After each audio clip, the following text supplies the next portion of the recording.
এক প্রবাসী ভাই বিদেশ থেকে আমারে মোবাইলে ফোন দিয়া শুধু কান্তাছে, তার হিক্কানির জন্য কথা কইতে পারে না। আমি জিগাইলাম বাইক না কাইন্দা কারণটা বলেন, কারণটা বলেন। এ আমারে কয় হুজুর 9 বছর একটানা বিদেশ করি, আমি আমার বউয়ের অ্যাকাউন্টে টাকা পাঠাইছি, আমার স্ত্রীর এমন কোনো সম্পদ নাই, এমন কোনো গয়না নাই, তারে কিনা দেই নাই, দামি মোবাইল কিনা দেই নাই। হুজুর গতকালকে আমার স্ত্রীটা আমার দেওয়া সকল টাকা পয়সা নিয়ে আমার পাশের বাড়ির একটা ছেলের সঙ্গে পলায়া গেছে। এ প্রবাসীদের স্ত্রীরা, তোমার স্বামী বিদেশের জমিনে বড় কষ্ট করে, বড় কষ্ট করে, বড় কষ্ট করে। আমি সবার কথা বলতেছি না। এই প্রবাসীরা নিজের রক্তরে পানি বানায়, শাক দিয়া ভাত খায়া, সবজি দিয়া ভাত খায়া তোমাদের কাছে মিথ্যা কথা বলে, গোস্ত দিয়া ভাত খাইছে। ওই প্রবাসীরা গতকালকেও দেখলাম আমার এক ভাইজান আমার নিজেই কইতাছে, ফ্যান কিনতে গেছি বাজারে, প্যান্টের দাম শুইনা না কিনা চলে আসছি, পুরান প্যান্ট সিলাইয়া পড়তেছি। শুধু পোলাপানের পরীক্ষা শেষ হয়ে গেছে, নতুন বছর চালু হয়েছে, বই কিনা দেওয়া লাগবো, প্রাইভেট কোচিং মাস্টারের টাকা দেওয়া লাগবো। এ মা বোনেরা, যেই স্বামী প্রবাসে থাইকা বিদেশে থাইকা এত টাকা ব্যয় করে, এত টাকা নষ্ট করে, এত লক্ষ কোটি টাকা ব্যয় করে তোমার জন্য, নিজের রক্তটারে পানি বানাইতেছে, নিজের জীবন বিসর্জন করতেছে, কেমনে তুমি তোমার স্বামীর হকটা নষ্ট করতেছ?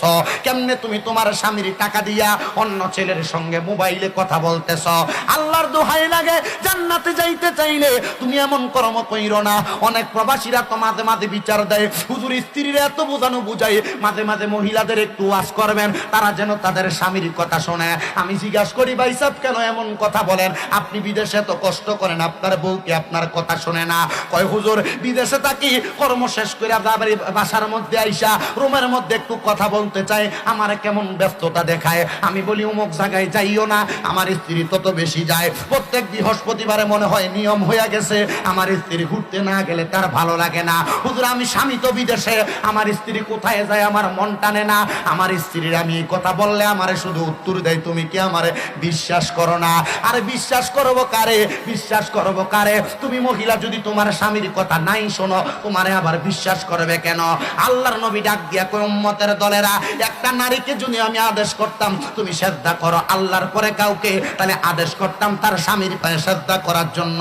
আর মহিলারা স্বামীর পায়ে সেজদা করবো দূরের কথা, কোনোদিন তার স্বামীর পাওটা গরম পানি দিয়া মুচ্ছা দিতে কিনা মহিলা বলতে পারবে না। কোন মহিলা তার স্বামী কাম থেকে আসার পরে গায়ের গামগুলা মুচ্ছা দিতে কিনা বলতে পারবে না। মা